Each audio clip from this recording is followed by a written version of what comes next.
Okay, well, I think we'll go ahead and get started. I'd like to thank everyone for joining us today on our webinar, which will be looking at bobcats in Connecticut. Our presenter today is Melissa. She is a wildlife biologist with the Department of Energy and Environmental Protection. And she is going to be joined with Laura Rogers Castro and Jenna.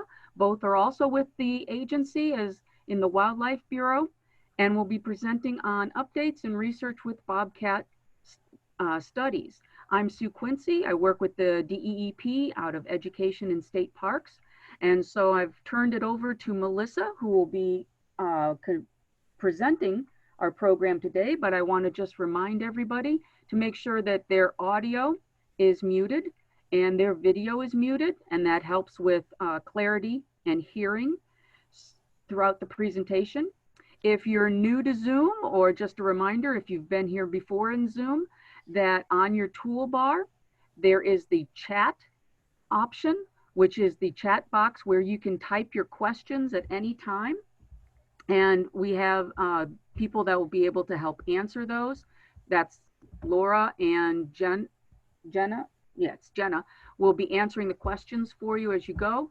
If there's any that are unanswered, or if you have last minute questions, please feel free at the end. We will do some question and answer through the chat box. So remember, you can always type your message there.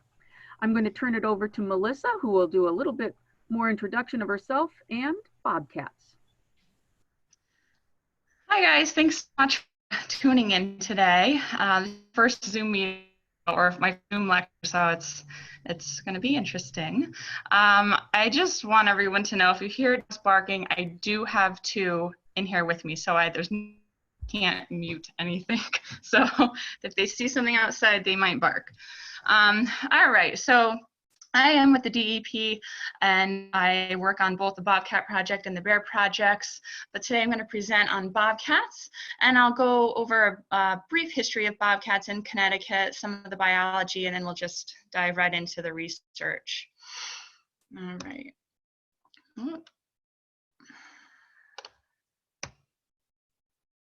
Okay, so there's a nice looking bobcat right there. Their scientific name is Lynx rufus. So they do look very much like a lynx. They are a cousin of the lynx. But we'll talk about some differences between the two species. So the main difference between bobcat and lynx in Connecticut is that there are no lynx in Connecticut. So anytime you see a bobcat and you're uncertain if it's a bobcat or a lynx, it's a bobcat. Looking at this bobcat right here, you see those ear tufts, and I mean they're pretty long. They're, you know, our normal house cats don't have them, but if you look at that lynx, I mean those ear tufts are really elongated. And then the cheek ruffs, so the kind of like the beards that come off the bottom of their cheeks, again the lynx has a much more elongated cheek ruff that has those black bars. Bobcats do have cheek ruffs. It's just more like a puffy cheek with some striping on them. Overall, bobcats and lynx are about the same weight. Lynx are a little taller. They do have longer hind legs, which aid them in the ability to maneuver through deeper snow. They are found in colder climates and in the northern United States, Canada, and Alaska. So they do need to be able to move through snow, and they also have feet that kind of act as snowshoes. But overall, they're about the same weight. The coats are a little different too. If you're looking at lynx, it's much more muted. There's not a lot of spotting on it. And then lastly, the tail. So the bobcat in this picture has that white under the tail. And when the tail is down, the majority of the time, you're gonna see the black top and a white tip. Now this lynx in the next picture, that should be coming. Go. So this lynx doesn't have white on its tail. It's just that black tip. Bobcats are found in the majority of the continental United States with the exception of Delaware, and this means that they haven't reported any females with kittens. As far as I know, they haven't reported any females with kittens, but sometimes bobcats will go in and out of the state from neighboring states. So. However, when the early settlers first arrived, they brought with them the need to clear agriculture and farming and community building. So the status of bobcats has dramatically changed in Connecticut. They were once considered a major threat to agriculture and livestock, especially because so little was known about the benefits of predators on the landscape, and also the fact that the ability to non-lethally protect livestock was not what it is today with valuable resources like electric fencing.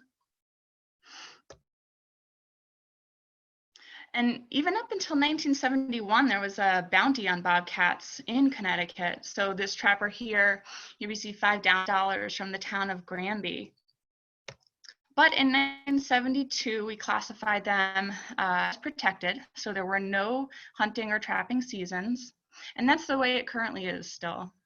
So bobcats have been able to go from, having no regulations to be able to grow back into what the population or what the status of the population in Connecticut today. And also the forest clearings kind of stopped around 1850, and that's about the time of the Industrial Revolution, when farmers were going into factories and kind of leaving some of their fields to grow back into these open meadows, which creates a lot of great habitat and successional habitat for a lot of different species. You have birds, rabbits, deer, they're all able to come back. So physical description of bobcats, they're a medium-sized cat, a short bobtail with a white tip, we talked about that. They have tawny brown fur with black spots. A good sized male, an average, is probably around 27 pounds, an adult female around 20 pounds. They do have a dark stripe down the back, and I'll show you that in a later picture, and they have white underparts. So if you're looking at this bobcat, this is a really nice summer coat. It looks a little thin, and that's just because it doesn't have that big undercoat that they typically have in wintertime to keep them warm. But the overall coloration is not as detailed as, probably what you might normally see in a documentary or some pictures. Hold on one second, we'll go back to that slide. Our bobcats in the Northeast have a much more muted coat. But bobcats in other regions, I'll just say bobcats in other regions of the US are much more spotted than ours are here. So these white eye spots, that's what they're called, eye spots on the back of the bobcat's ears, are really noticeable. They're really noticeable, and the other wildcats also have those on their ears, but you won't see that in domestic cats. So sometimes when someone has a picture and they're not sure, some feral cats look like bobcats, and if they're not sure, I always say, well, if you can take a picture of the ears, that'll help me. Whoop.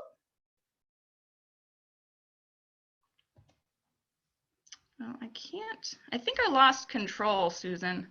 Okay, let me send it back to you. I'll see if we can get that set up for you again.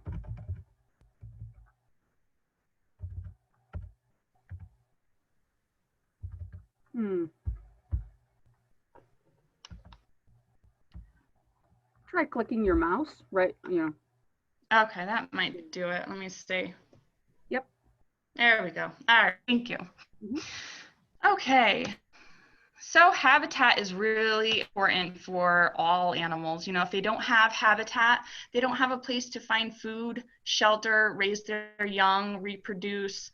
So bobcats really like young forest or successional habitat with wetlands, and wetlands are a great place for biodiversity. Not only do you have species like deer, turkey, raccoons, which are part of the bobcat's diet, but you have other species including waterfowl, beaver, muskrat, so you have these wetland species too that are great for bobcats. Their home ranges, males typically have larger ranges than females, and they vary a lot. So you can have a male upwards of 60 square miles, and a female is going to be on that lower end of the spectrum. And we're still working on, that's kind of a general square mile home range, but we're still working on, what we think our bobcats ranges are here in Connecticut. like I said, habitat is super important. If you look at this bobcat, I mean, the rest of the body just, other than the head, it just blends right in with this scrubby habitat. And this is really important. Bobcats are ambush predators, so they will sneak in and get as close as they can, stalk their prey, and then when they feel they're close enough, they'll either pounce or they'll run in short bursts to catch their prey. So the ability to have a great coat where they can camouflage within their habitat is really important. And this habitat is great for them to just to hide and get away, or maneuver through and find maybe a resting rabbit so that they can eat. A lot of people ask what's the difference between cat and dog tracks, and I'll just cover that kind of quickly. Cats have claws that don't typically register or display in a track. They are retractable, with the exception of cheetahs. A cat can pull their claws back into their feet, so you won't see the claws. So this part of the track is called the negative space, and it's where the fur would be. So it doesn't really make an imprint in the substrate. And this is called the negative space. And in a cat, it's like a C shape for cat. Here we have, if you split the track down the middle, it's vertically asymmetrical. So if you're looking on either side of that line there, things are not exactly the same. And then horizontally, they're also not the same. If you look on the left, on that left digit, the line is just at the top, and if you follow it all the way through, it's hitting the bottom part of the next digit over, and then the next digit after that is kind of raised above it, and then that last digit on the right is cutting through the top of it. So going back to that, that third digit from the left, that's our leading toe. And now, if you take a hand and put it up to your screen, put your pointer finger where that leading toe is, and if you think about it, that's going to be your, Susie, come here. That's going to be your front left bobcat track. Here, Zeus. All right.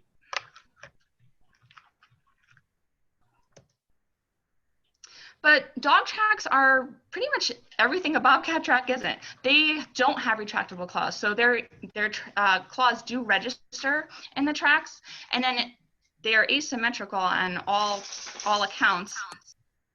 Plus, they don't have that, their negative space right in between there looks like an X, not a C. All right, so there's a nice bobcat track there, and that's a bobcat trail. So over the years, we've been collecting sighting reports from the public, and we've been able to every year make a map like this and just see how the sightings have changed, which allows us to see how the population has kind of expanded or spread across the state. And all of these numbers here, these don't mean that that's how many bobcats are in each town. It just means that's how many people saw a bobcat from that town and decided they were going to tell us.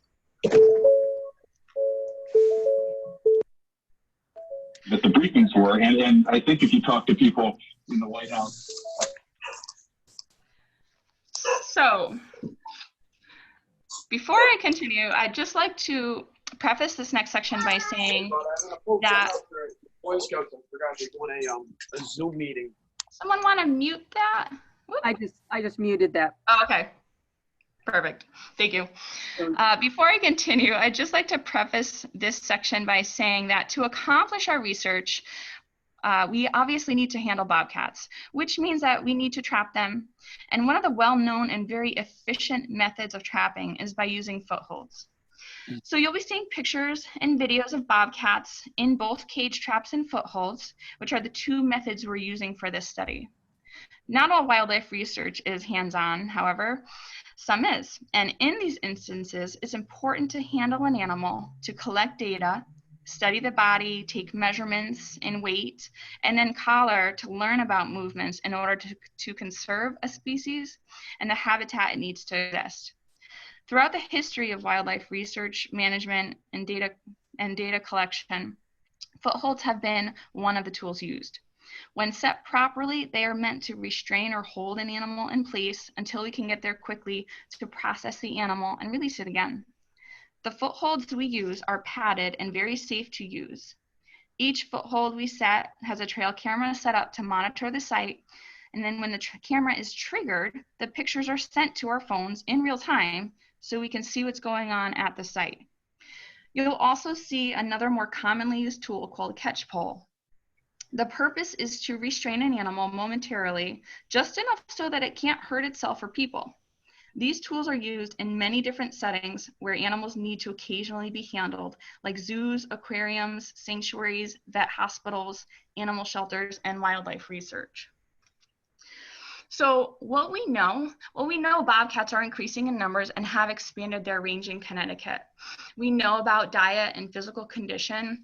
We've been doing necropsies, which are animal autopsies, on bobcats for a couple decades now. So we've been able to look at their stomach contents and see what they're eating, and just their overall body condition. But what we don't know is how housing density affects the ecology. So we're looking at bobcats in all different types of densities, from rural to exurban, suburban, and urban into the cities. We're looking at their critical habitat needs, population density and size, home range size, mortality, and reproduction. You might have to click again. Okay. All right. So our research design, well, we wanted to sample at least 100 bobcats and fit them with GPS collars over a 3-year period to determine habitat use and home range size along a housing density gradient. So like I said, from rural to urban, we have been investigating mortality, kill sites, and den site selection. And within that, we want to investigate the reproductive rates and litter size. So here I have a bobcat that was just released. She is newly collared and ear tagged, so she's off to collect some data. When we first started the study, we really ramped up our efforts to ask for public sighting reports. So I think we used social media, regular news media. We wrote about it in the Connecticut Wildlife magazine, and we got a lot of different pictures. I really didn't realize how much people actually see bobcats, because I hardly ever see them. But why are bobcats existing close to houses? Well, there's prey there. And if you look in the foreground of this picture, there's a squirrel that bounded through. So we know that they're doing quite well in the areas where their prey exists, likely, at bird feeders. But we're also learning about bobcats via trail cameras. This is, in some woods somewhere where, we're also seeing how they're using trails that other animals might be using. Maybe a deer hedge them through and the bobcats trail. So we're learning about their behavior via trail cameras as well. So I don't know if everyone can hear that.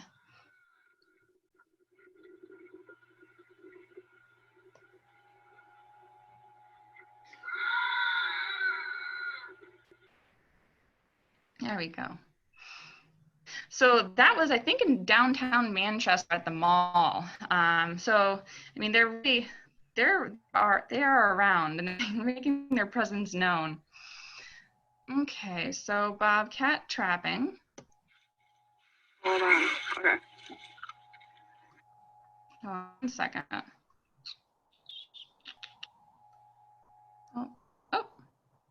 All right, so our test methods and trial and error, we started the project in 2017 in the fall, and prior to that, we did a lot of testing. We talked to people who in Connecticut, some of our trappers incidentally catch bobcats while they're trying other species. So talk to them about how they handle bobcat, what bobcats are attracted to. And we did the same with other trappers in other states that have harvest seasons for bobcats. We talked to other researchers around the country who have bobcat projects. We did a lot of YouTube watching and really just trying to figure out how we were going to accomplish this and what really worked for us. So the next video that you'll see is a bobcat in a foothold trap. It looked like it was coming through a little choppy, so sorry, but it's in a foothold trap, and Jason is just gonna get a catch pull around it. And what we're trying to figure out is how well it goes under the drug that we're administering to it. So you'll see I'll hand him a jab pole. So it's just a metal syringe pole. It has a syringe and needle at one end with drug in it. And you just press it up to the animal and it injects the drug. And then in a couple of minutes, the animal is down. Hold on. Okay.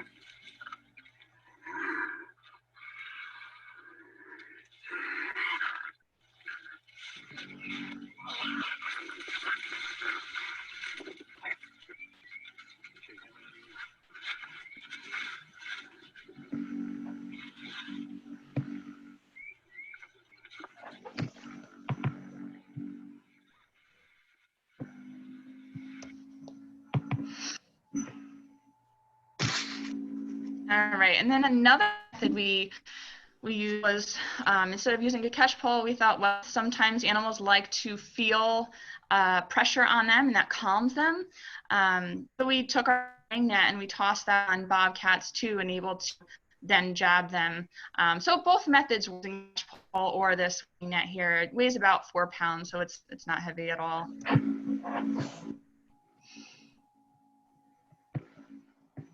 And when we weren't using footholds the majority of the time, we were actually using these cage traps here. So this picture has actually 3 cage traps in it, and cage traps are not as efficient as footholds. They take a much longer time for a bobcat to get used to them being there and then to go in. And in this instance, it took 4 months for me to catch this one particular cat down in East Haven. She didn't really like, I think, the narrowness of the cages. She was interested, so I would just monitor her behavior, and eventually actually had to buy large dog traps. And so when I set one out, finally, within the first week, I caught her. So we decided that when we have a finicky cat, because cats are cats and they're finicky, so when we get one who doesn't like these smaller traps, then we'll put the large dog trap out, and they're much more comfortable with that. Here's a typical picture of a bobcat not going in a trap. Bread and pie. We have a lot of incidentals or non-targets. So here we have a coyote, a red fox, skunk. We caught raccoons and possums. So volunteers and citizen science. We partnered with the University of Connecticut. Kristen Beatty also did research on this, and she just successfully defended her master's last week. And I know she's living, so yay, Kristen.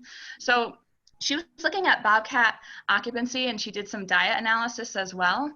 So if anyone does have questions about her research, her email there, kristen.beatty@uconn.edu, or we could, put her email up on it if you have questions about her research.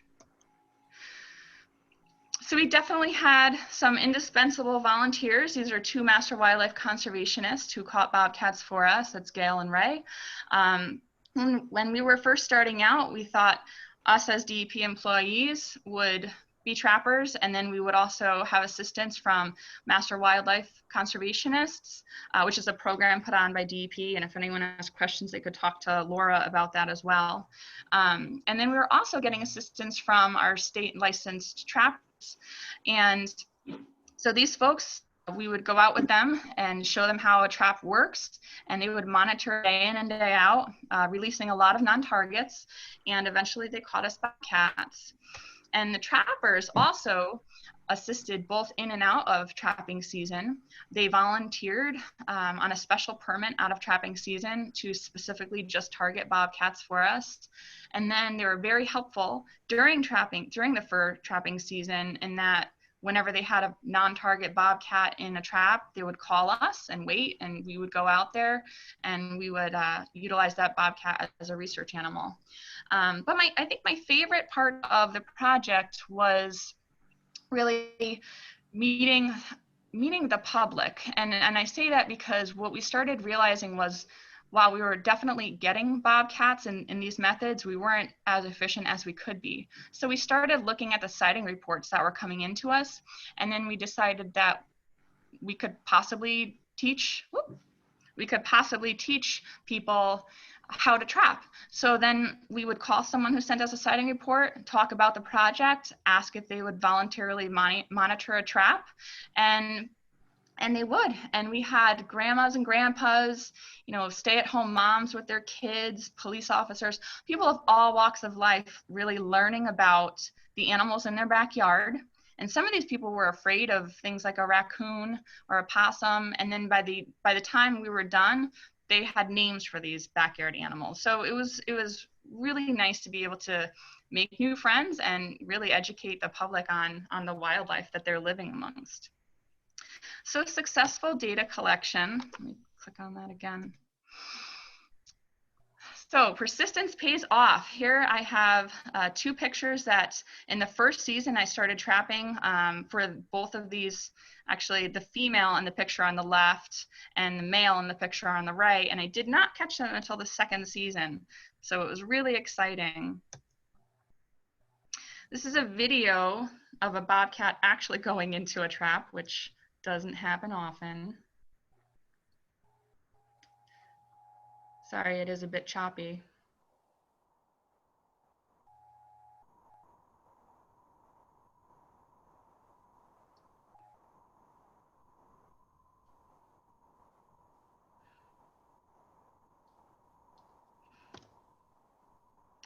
And so once they're in the trap, we will come by and we will drug the bobcat, pull it out, do some weights, measurements. We'll take a hair sample, a whisker, DNA sample, and then ear tag it and radio collar it. Oh, we'll also take a tooth for aging.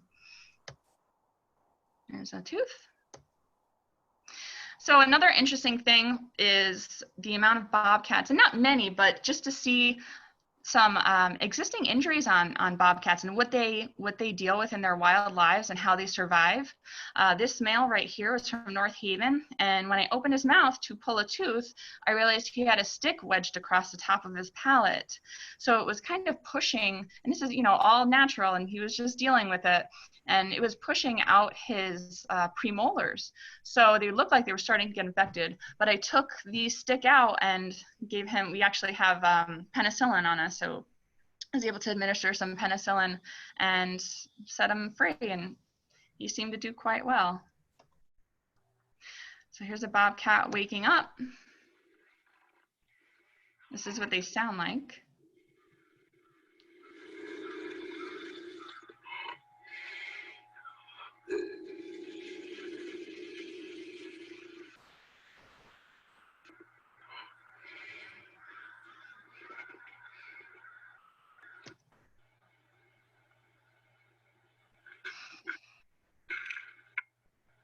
It's the bobcat being released. This is another cat that is being released, and she lives in Hartford on the edge. This is the edge of Hartford and Windsor. I was trying to think of exactly where this was, and she's gonna run into that scrub over there, and right on the other side of it is the highway. And you might think, well, why would you ever release a cat here? This is where she was caught. So this is her home. So she's going right back to where she came from. She probably gets a lot of roadkill from the highway, and I know there is a swamp back there, so it's, you know, it's got that nice biodiversity that we talked about earlier. It's a wetland. So that's where she lives. Cluster investigations. So we consider a cluster or a kill site to be 5 or more points within 50 meters over consecutive days. So what does that really mean? Well, our locations are 4 hours apart, so meaning we get a GPS location from the radio collar every 4 hours. And when a bobcat has a kill, they tend to pile, you know, they'll sit in one area eating, and they tend to collect these locations, and they kind of pile up, and they look like this. So after a couple of days, well, you know, we check the website, we see what the bobcats are doing, and I'm able to actually click on these points in the office, and I could get a GPS location of that and the time and the date, and then we'll figure out who owns that property, and then a technician will go out and they'll investigate to see, you know, what is there, and likely there's a kill. So in this picture on the left, that would be a deer. It's pretty easy to see the blood there and the deer hair. And then the picture on the right, that's on a swamp edge, and there's some waterfowl that was killed there. But it can, I mean, it might look easy, but it can be very difficult. So if a bobcat kills an animal like a raccoon, their fur is very, very similar looking to, you know, leaf litter. It's the same color. And bobcats also, like other felines, they will cache their kills. And that means that they will bury it or cover it up the best they can to decrease the scent, so other predators don't come in and steal their prey or steal their kill. So sometimes, though, an animal will come in, and by the time we get there, there's only a couple hairs. This is what a deer kill site looks like. So you can see that bobcat had been sitting there for quite a while. This is down in Old Lyme. That's a deer kill. This is a video from the public, and this is the stuff we never get to see. It's pretty cool to watch this bobcat.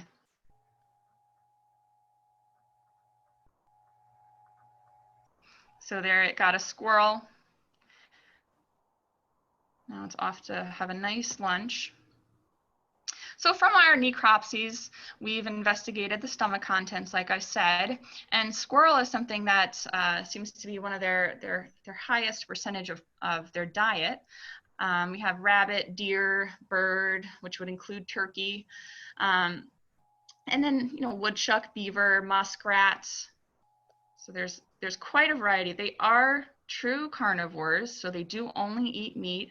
The grass is in there probably whether it was incidentally ingested or sometimes, you know, your dog or your cat might eat a little bit of grass to help with digestion. So bobcats rarely cause conflict. However, they've been known to kill domestic fowl.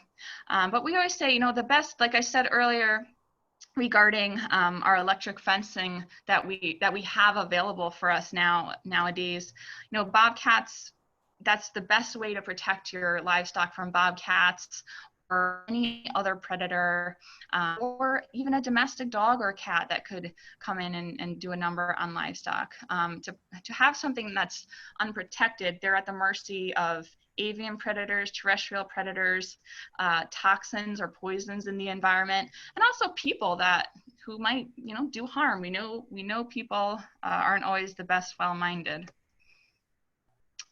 Bobcats, as much as they are efficient hunters, they don't have a lot of teeth. They only have 28. So they have their canines, they have their incisors, they also have their paws, and all that helps them to hold on to an animal, grip, and kill. And then they have those teeth along the side. Those are their premolars or carnassials, and those are also called their shearing teeth. So they're able to, you know, break meat into smaller chunks and then just swallow it. So there's not a whole lot of chewing that goes on. Right here we have a bobcat that's probably chasing, I think there was a squirrel up there. And just so you know, the bobcat is, she has an existing injury. She's missing part of her front right foot. And it's just amazing that, you know, it's not slowing her down at all. She was an avid tree climber. She was one of our collared bobcats. And this is probably our most sighted bobcat down in Portland. And she's pretty smart, to the road and looks both ways before she crosses.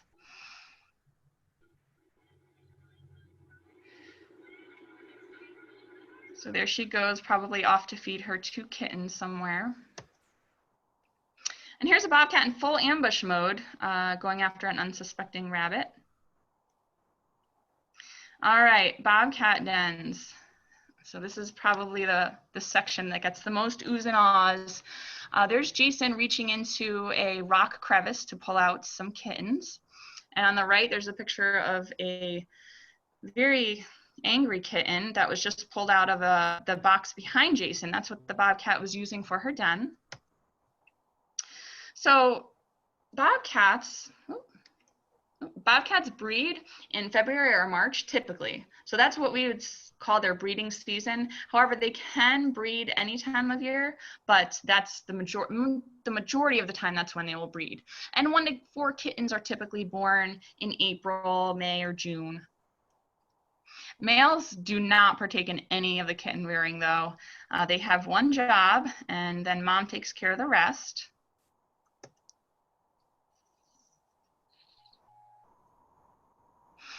So in terms of dens, this is a tree cavity den on a talus slope. You see Abby there in the center, and she's hiking up to the base of the tree. There's Abby. And she's hiking up to the base of the tree. Whoop, I think I went too fast. Yep, I went too fast. To see where, so right there in that hole, that was where the kitten was. There was one kitten, and the female was in there when we got there, and then she just moved off and let us come on in. But not all dens are that apparent. So this is a slash, had 2 kittens, and the female was not there at the time. So being able to locate them was much more difficult. It's nice when she's there because we can track her with her radio collar. We also are able to look on the data from the website that we have, so we can actually see kind of where the den might be and take a GPS coordinate. But when you have a slash pile like this, it was about 200 feet long. I mean, the GPS is a little bit off, so it really amounts to searching for it. So this is what those locations look like for a den when they cluster, and we'll zoom in on that. This is in Hartford, or West Hartford, just south, I think, of the University of Hartford. So that cluster on the bottom, that was where this cat had a den under a shed. She had 3 kittens. And so we will come in, we'll chase her out of the den, and we'll access the kittens. And when we put them back, she's typically right there watching us. So when we put them back, she comes in and moves them. But she doesn't move them far, so she only went about 1,200 feet. This next video is that cat. So she doesn't growl or really make any movements towards me. But she's under there. She was just nursing her kittens. And then this one kitten decided to come investigate.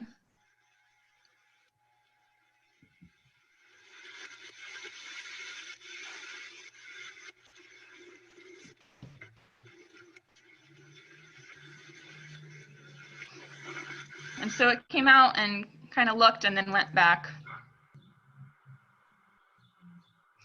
And sometimes we actually really have to prod the female to get her to leave. So this is a different female. There she goes. So I'm in there and I was kind of pushing her along to try to get her to come out. So I know sometimes, and I'll just say, I know sometimes people are afraid of wildlife, but you know, in these situations, we know what we're doing, and you know, they're not typically really aggressive. They just don't want to have anything to do with us, really. So she just left and she just sat off and just watched. So processing kittens. We will pull the kittens away from the den. We put them in our little kitten bag and we pull them away. We don't want to increase any amount of scent than we already do at the den site because we want her to feel comfortable coming back in. And then once the kittens are in hand, we'll do some measurements. We'll take a weight. We'll look at their sex, and then they get little mouse ear tags. So this is the different ages for the majority of the time of kittens that we were dealing with. So they're 1 week, 2 week, and 3.5 weeks. So you can kind of see the changes from each week. And then here's the female coming back in. This is that Portland cat again. So they'll come back in, and sometimes we stand and watch that happen. Other times we put a trail camera on every single den just to make sure there is no abandonment, and which they really are such great mothers. So they come right back, and then they to nurse and take their kittens away.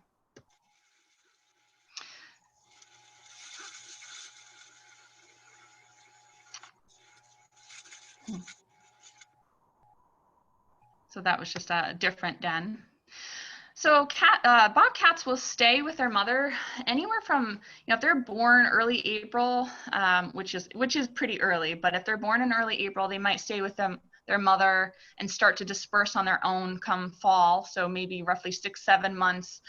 We have evidence of one of our collared males. We collared him at under a year old. He weighed enough to be able to sustain a collar, but he stayed within his mother's natal range until he was about a year. Not that he was with her the whole time, but within his, the range he was born into before he dispersed.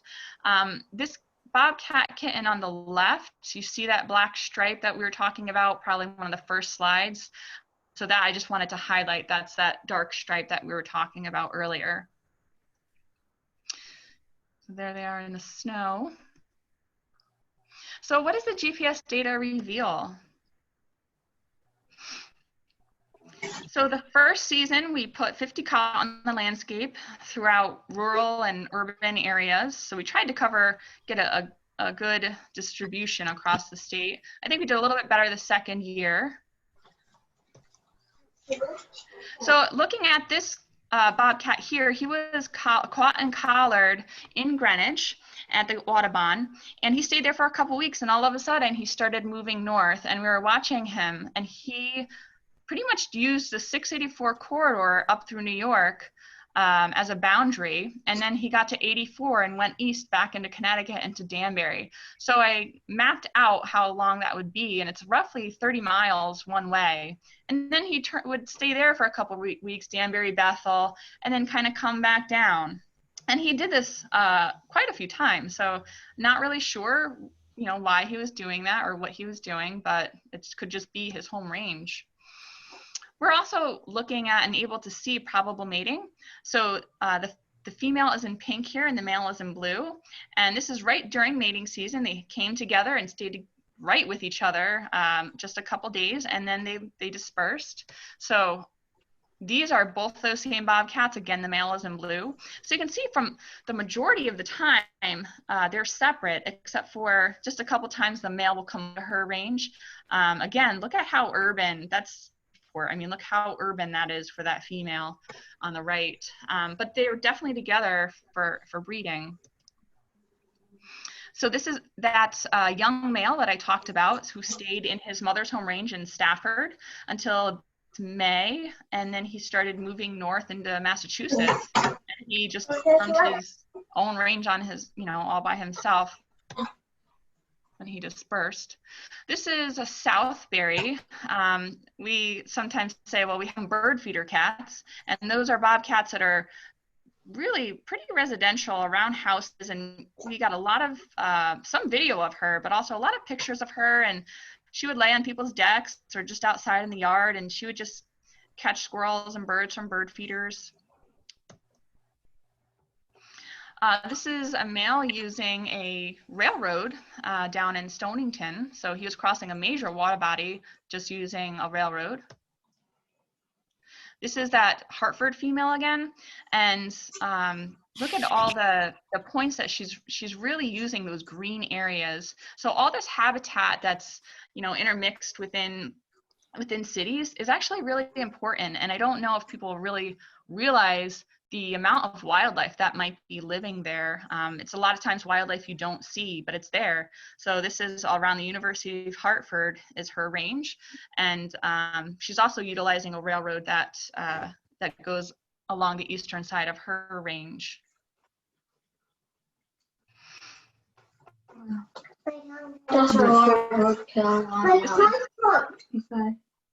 This is a male, and he's using both high and low housing density areas. And this is a female down in Wallingford, just north of Sleeping Giant State Park.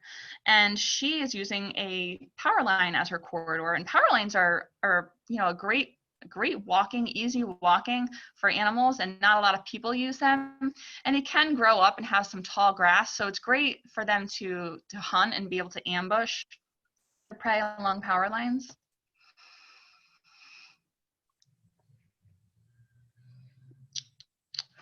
Hold on. Okay, and here's some male and female overlap. So if you look at the female again, she's the purpley pink and the male is that blue. And he has a much more linear range than she does, but where she exists, he utilizes her home range too.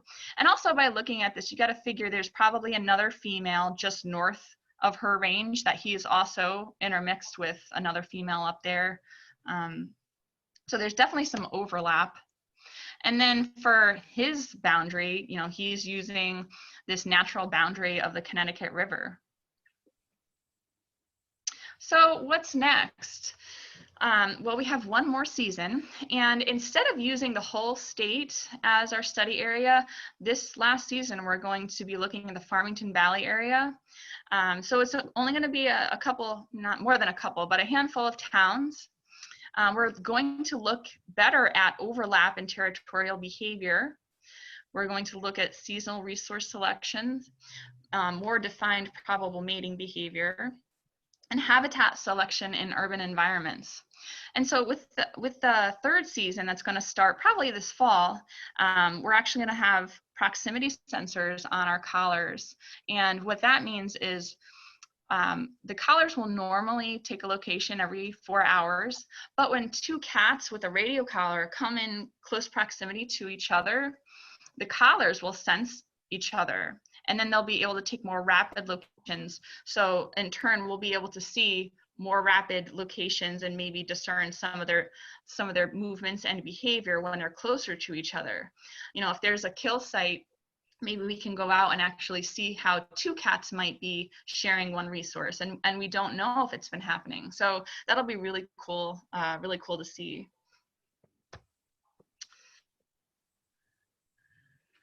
All right, so one last slide. So like I said, we have one more season. You guys can take a picture of it if you want. If you live or know someone who does in the Farmington Valley area or the surrounding towns, pretty much all the towns that are listed right there are the towns that we're interested in trapping for our third season. So if you know of anyone who lives there or you yourself live there, let us know if you're interested in volunteering. We would love property permission. If you want to monitor a trap, let us know. So we just need your name, address, phone number, and email, and you can send that to Jason. So it's jason.hawley@ct.gov, and we'll probably start compiling all this information and reaching out to the people who send us their contact info, probably in a couple months. So, all right, questions?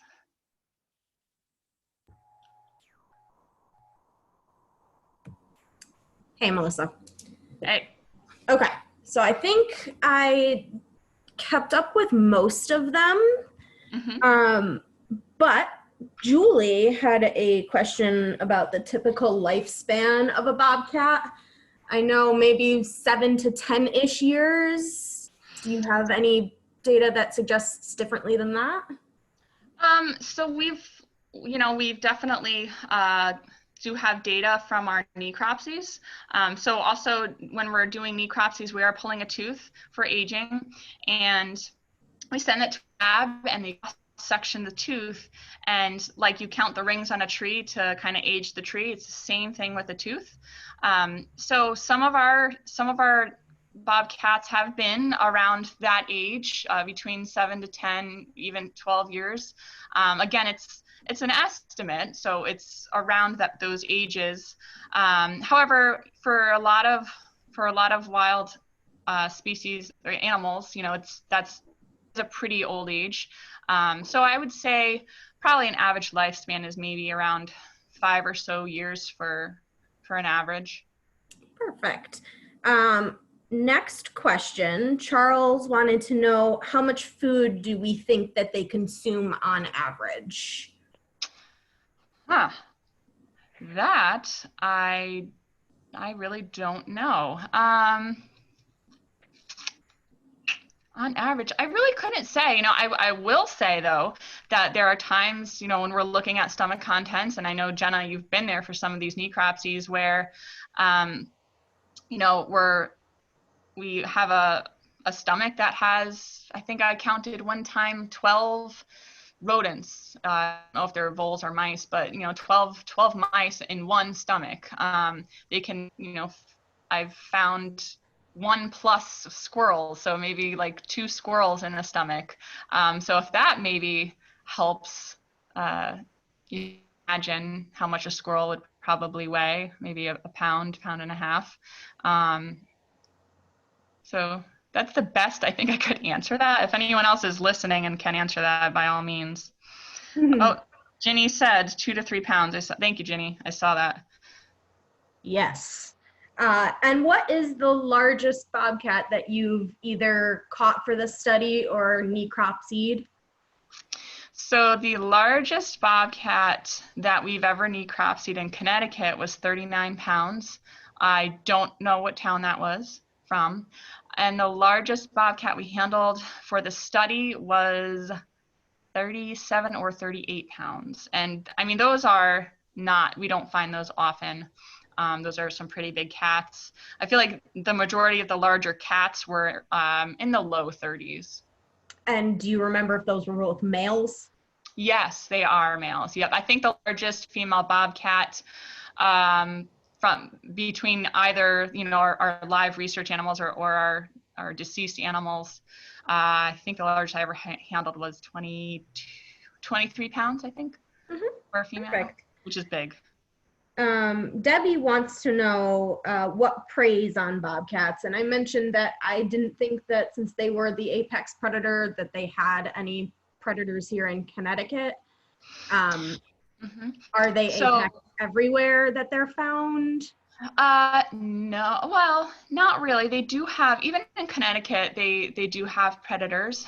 So, if it's a situation where, something is starving, they will definitely attack another adult animal. But in Connecticut, our larger carnivores are bobcats, coyotes, and black bears. And then smaller than that would bring you to some red and gray foxes. But when you think about offspring, I know Kristen, who I talked about doing her master's study, she did some camera work and she has a picture of a coyote carrying a bobcat kitten. So, we know that is a source of mortality and it's just another predator killing another predator.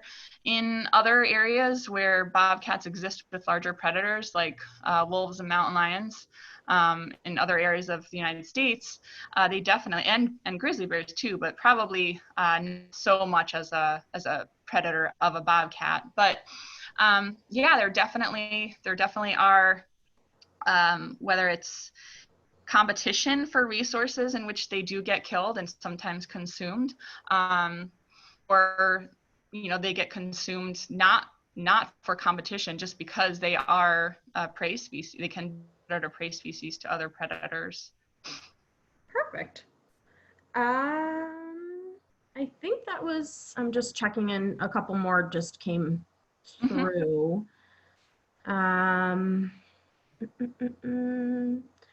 Martha would like to know, is there any way to identify different cats? She's gotten several cats on her trail cams, and they can't quite tell if they're the same cat. Do their colorations vary? They do. Colorations vary, and that's one thing I forgot to mention. So in Connecticut, we definitely have more muted bobcats in terms of their spots, but they do vary in their color. So some will be more of a burnt reddish, which is, I think, your typical bobcat coloring, like a burnt red or brown. But some can be more light and have more white, even along like the outer parts and the tops of their backs. It can be more white and gray.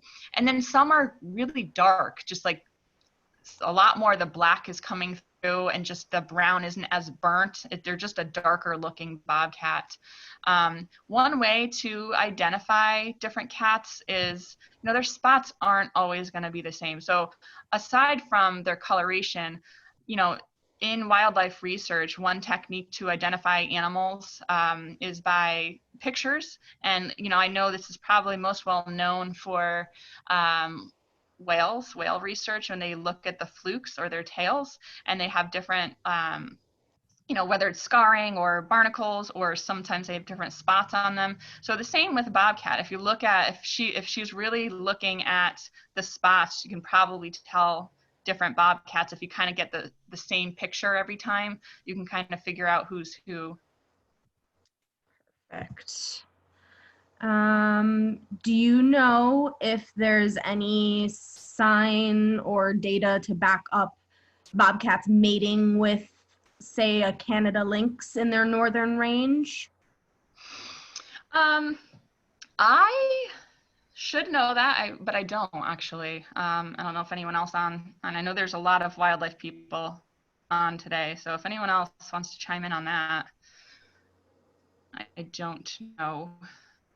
But they do overlap obviously in their ranges. Mm-hmm. I would think it's probably rare. In those situations, it's usually where species can't find the same of its own species, so then you get this hybridization. We see that, in some areas, and especially historically in some areas where wolves existed with, low populations of wolves and coyotes coming in, and typically those two don't get along. But in certain situations where they can't find the same species, they'll cross species. And we see that also with, with coyotes. We've seen that with coyotes and wolves, especially when they talk about what a coy wolf is. A true coy wolf is a mix of a wolf and a coyote, and that's it. All right. Well, the questions seem to be slowing down a little bit. Let me just.